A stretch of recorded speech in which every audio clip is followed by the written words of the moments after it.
Well, good morning. We are about 150 miles north of the Arctic Circle on the Dalton Highway in Alaska and ran into an internet friend, Timmy from Full Send Alaskan Overland, and his awesome do-it-yourself cabin-style truck camper that has to be the most unique thing I've seen in a long time. Well, thank you. Yes, and we are excited to share a tour with you. You've probably heard me say this before, but you meet amazing people and amazing vehicles in amazing places, and this is definitely one of them. Well, hello everybody, my name's Timmy. My hometown is Girdwood, Alaska. It's about 40 miles south of Anchorage. I built a cabin with my dad down there after full-timing for 6 years, and then I just realized I still like being on the road, so I sold my old beat-up Toyota motorhome and built this thing, mainly because I wanted something that would last a really long time. My walls were kind of not doing too well and the roof was leaking, and I just wanted something really solid. So I thought, like, hey, let's build a tiny house and put it in the bed of a truck because I don't like towing trailers. So here she is. It's a 1996 Ford F-350. Good choice. Yeah, diesel, pretty 7.3, so solid engine. Definitely, 7.3 is a rock star. Yeah, totally. At least it made it here. And yeah, the camper weighs about 1,700 pounds, so the truck is totally capable of carrying it. I did throw airbags on there to take some weight off the springs. Yeah. And stabilize it. But good choice in windows. Yeah, and those are a big expense. The dual pane acrylic windows.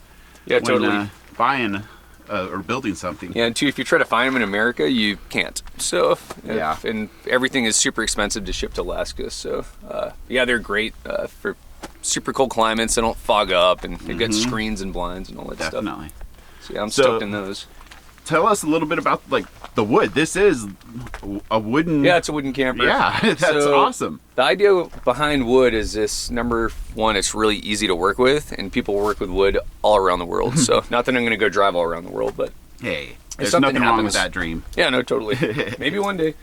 But yeah, the idea is, like, if anything happens, you can work on it right there. I can go into any Home Depot and buy the tools I need in the wood and fix it. And so what do you use to treat the outside of the wood to help increase the weatherability? Yeah, so everyone thinks it's just going to rot. It's actually varnished just like a sailboat you see in the ocean. It's the exact same stuff. It's really expensive. Like a gallon of it's $150, and I put a few gallons on here, but it's captain's varnish.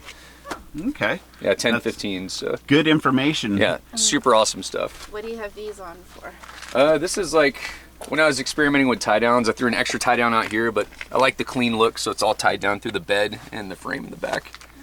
And I just welded these I welded these receivers up so I could just like slip these jacks in and like put a pin in and lift it. Yeah. And pull a pin out and take it off super fast. And then you have a pickup truck again. Yeah. And then you don't have these big ugly like jacks on the side. You know? I like your toy storage up there. You're passionate about kayaking. Yeah, I do the water thing. Definitely. So, yeah, it's essential to carry the toys. Now, before we go inside the camper, how long have you had this truck? Did you buy it just for this build? I kind of did. Is it a trusted old friend? Yeah, I definitely. I mean, I've been looking for a 7.3 a long time, but it's hard to find a really clean one in good shape and with low miles. And this popped up, and I just jumped on it. And awesome. Sold my old Toyota Tacoma. So, and honestly, like I had my Toyota, I had a 2001, like a 3.4 V6, and it got 16 miles a gallon, and this thing gets 15. Yeah. And it carries, it's way more capable. Power to weight. Yeah, totally. Yeah, this is really what stands out and pops and makes your rig unique is this entry and back deck. Yeah, everyone loves the back porch, and this is like, I knew when I built a house on wheels, like I wanted a back porch. People are like, oh, you wasted the space, but I'm like, no, this is me. I'm doing me here. So it's the idea is like there's no awning. You always have a dry place. I had to have storage anyway, so right now I've just got like my generator and stuff like that in here. Propane battery in that side. In the wintertime I'll put firewood or like wet kayaking clothes, stuff like that.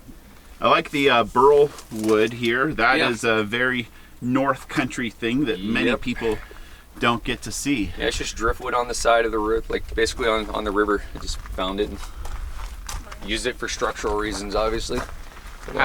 How long did it take for you to build the camper? This was I'd say 2.5 to 3 like solid months. Like I get off work at 5 o'clock and I'm working till midnight, and then a 3-day weekend deal and working the entire time. So I definitely obsessed over it. And, I see a lot of wood. Oh yeah, no, there's a lot of wood. With a lot of wood, what were your major expenses? Because overall, wood can be expensive. Yeah, there was like, I mean, there's some of the wood cedar, so the cedar obviously costs more, but honestly, the major expenses are inside. You know, it's all like, it definitely costs like a few $1,000s just to like construct the shell, you know? Yeah. More than that really, but yeah, but like the spray foam, all the interior appliances, windows, you name it. Yep. It adds up really quick. It does add up really quick. Yeah. Yeah. It's a bit of a project. Yeah, like the Grace water shield. There's like this, all the waterproofing and but it's still way, way, way cheaper than building, it's still way cheaper than buying anything. You know? Course, yeah. You just put your blood and sweat into it. These things are getting more and more expensive. Oh, totally. Yeah, it's what people pay for Sprinter vans and all that stuff now. It's just, I could have made like 6 of these. You know? Exactly. All right, yeah, so up above us, I was on my way to the lower 48, but I got rejected in Canada. So I turned around, but this is my shower. It's basically you just unzip that, 2 arms pop out, and the shower drops like that. So instant shower. And then where's your water source? I just fill it up in a river, you know. Okay. Just dip the bag in, then I'll boil like, my idea was to boil like a gallon of water and just pour it into the bag. And it's one of the foot pressure shower things, so you pump it and spray yourself off. Cool. So that was the idea. Well, let's check out the inside of this camper. I know everybody's got to be really curious. You can start off with your steps. Yeah, so these are... how do those retract and stow? So I was going to do scissor steps like you guys, but I don't know, they're not too attractive, and they're expensive, so I was like, I'm just going to design my own. So super easy. Latch, and you're on your way. Oh, yeah. Pop the latch off, down. That works very, very Yep, cost $80 to build. And they stay clean in this muddy environment. Because you can see our truck over there. Obviously it's white, but there is no shortage of mud. Yep. But our stairs go inside, so they stay clean. Oh, nice. Yep. Bring all the mud in with you. Let's check this piece you out. guys walk No, up you go on first. Yeah. You show us the way, Tim. There we go. There's some things I still got to finish. Like I haven't finished the outside of the door. This is the first door I ever built. Okay, coming on in. Oh, dude, this is so homey. Yeah, that's super homey. Yeah, so... Well, what can you tell us about the inside here, bud? Usually the first thing people notice when they walk in the door is usually like the wood stove. They're like, whoa, like I've never seen one of those in a camper, so... We are big fans of wood stoves, and our next build, if it's custom, we would definitely take the time they're incredible. Put in a wood stove. Yeah, I for mean, apocalyptic times or ambiance. Yeah, the zombies come, like whatever have you, like you'll die warm, like I like to say. So, I don't know.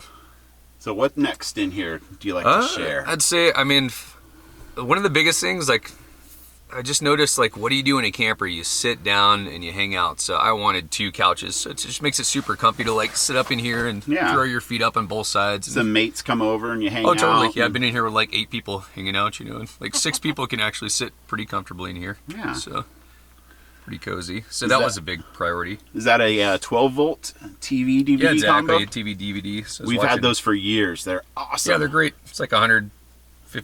Exactly, and they break every few years, but it's totally worth the entertainment value. Yeah, totally. And it's 12 volts, so it does not require AC power. Nope, they're pretty efficient. So what do you have here? You got cup holders, or like little pop out, like a cup holder guys. Okay. Just marine style stuff. Yeah. So you can put your beers there, which are down on the floor. Okay. Well, I see a thermostat. Tell me about your heating and cooling system aside from the wood stove. Yeah. So the wood stove, I use that almost all the time for my heat, but this is like when you wake up in the morning, if the wood stove goes out and it's -10 and you don't want to put your pants on and jacket on, and start the wood stove, you just flip the switch and your propane furnace comes on, heats up the place in 2 minutes and takes the edge off, you know. And like we were talking, the propane furnace was one of your bigger expenses. Exactly. Yep. So yeah, that's kind of an expensive appliance, but you had I love these little tray. port windows. How you've got lots of it was all, I don't know, you guys know in Alaska it's all about the windows. Yeah. You know, just like get that light while you can. So do those windows condensate? These guys do, because these are like a van porthole window up here. So So you can tell the difference. Like if I ever built another one, I don't know if I'd try to like order this dual pane stuff and like make my own maybe, you know, just to make small ones, but unless I doubt they make like plexiglass. But like you're on the outside, you have living in a van down by the river. Yeah. So those are very appropriate for a van. Totally. Like the thing in the oven right there. All right, so working on around your bed. Does this all form into You might have to back up a little bed? bit, but yeah, I'll show you the double action here. Well, let's see this bed in action here. Yeah, so the bed, so there's two beds actually. So this is the ultra super fast one, just like this, whammo. Scissors out? Yep, scissors out, go to bed. When you're ready to go, just like that, and you're on your way. So that's a super fast bed. This one, this is like the comfortable, it takes a couple extra seconds bed. So I built wooden slats up under here. Oh. So this slides out. Oh, awesome. Yep. Very well designed. Yep. And then I just kind of sewed up these cushions. So I've got like a couple inches of memory foam and 4 inches of memory foam and sewed a sheet together, and just super crazy comfortable. And nice and warm right by the wood stove. Yep, and then your feet almost catch on fire, so I gotta figure that out. But all right. So that's the bed system. Yeah, and then there's cool. storage like up under this one. You lift it up, and there's storage under the bed. Yeah, you got to make the most of all and that I've got space. Like in-floor storage down here, so that lifts up. Oh, okay. I've got stuff on it now, but yeah. Yeah. Okay, since we're down here, I see you have one of those Dometic 12-volt fridge freezer combos. Are you happy with it? Oh, totally, man. These things are awesome. So, yeah, just you got a little slide system. And boom, all my stuff's in there. Nice. Yeah. What Built kind? the slides for like $10, you know. So what kind of battery bank are you running in this thing to power all your 12-volt? I can show you out here. It's literally a car battery, deep cycle car battery. So deep cycle car battery, good. They've been working for decades upon decades. Yep, there's nothing too fancy to it, but I like to have more battery power, but I found that the solar and just driving all the time just charges everything. I see your toilet down here. It's a little bathroom, slides out. Yeah. You use the bathroom. Are you happy with it? It's awesome. I don't know why people are scared to use those. They're like, oh, they smell. They're great. They're really not that bad. They don't stink. And we have a very similar one. It's just a different shape. Yeah. Yeah. Yeah, they're super just convenient, super easy to dump. Glorified bucket to do your business in. Yeah, exactly. But and all these people like with Sprinter vans and stuff, it's like they don't have a bathroom. I'm like, what? Like, how do you? Where are you? You know? Yeah. No one likes pee in a bottle. Yeah, so the kitchen, so I did not want to do all these gray water and black water and freshwater tanks. Just a lot of weight. It's a pain, so I just took a little pump faucet right there, ran a tube to a 7-gallon water bin, and I can just pull that out super easy, fill the water up, put it back in. It's really simple. You don't have to winterize anything. So that's my kitchen. And to wash hands, you just put a big like bowl up here, and you can wash dishes in the hands that way. You got the propane stove. That's another one of the expenses on a build, and oven. oven. The old propane oven, so full-size oven, bro. We are jealous of the oven. Our last rig had an oven. It's all about the oven. There was nothing better than being on the Alaska highway, doing ridiculous miles, and tossing dinner in an hour before you parked for the totally. night. Yeah, like last night, we made mac and cheese. Yeah, that was mac good and mac cheese. and cheese. Yeah, so I've got some artistic stuff going on with, or I guess, this is my source of a fresh air behind me, the Max Air fan. But the roof, I just wanted to make this place fun. I wouldn't call myself an artist, but I love art, making things sometimes. So yeah, the wood's from some old cabins up here that rotted away, and I've got just stuff from Burning Man, little cards and stuff. Yeah, and my old license plate from my last rig, and my grandmother did this painting back in 1929. Oh, cool. Stuff like that, you know. That's a good thing to keep with you. And my dad, who taught me how to build all this stuff, is back up there in the corner. Oh, wow. Back in the day, so. Oh, that's a great tribute. Yeah, totally. What do you got on that little, what's that little device? Oh, this is my little battery level indicator, so we're looking pretty good-ish. Awesome. Yeah, and so the windows, you guys might have seen these, but you just pop these things, and it's pretty sweet. So it can be dumping rain, and you can have fresh air, and then you have a bug screen right there, and a blind right there. So we are super big fans convenient of the dual pane acrylic awning style windows. Yeah, and then like, they're $1,200, but they're totally worth it. Yeah, they are amazing. You have to get them from like Japan or Europe, though. We don't make them in the States for some reason. But, yeah. And you got the mood lighting, I can see that. Oh yeah, a little bit of mood lighting, little banjos and ukes. There's instruments hiding. Yeah, are you a musician? Yeah, play Cool. music up here for sure. Awesome. Check out the shoot dangs if you guys are ever. Once the virus is over, we'll play again. You know? Oh, awesome. Yeah. I'll give you guys the CD actually. Oh, cool. Alrighty. Well, gosh, I think that about covers it. Okay, closing thoughts. What do you got here? A bird feeder? Yeah, it's a bird feeder, so That's I'm not a nice. birder, but yeah, they'll fly up there if I'm parked during the day a lot of times. A little mailbox. Yep. I kept getting messages under the windshield wiper, so I did the mailbox thing. That's great. Tim, thank you so very much for absolutely. giving us the tour. Yeah, it's awesome running into you guys up crossing here. paths with fellow Alaskans and Overlanders. Totally. All right, that's a wrap. Hit subscribe on our channel, Outliers Overland, and Tim's channel, Full Send Alaska Overland, and we will all see you on the road.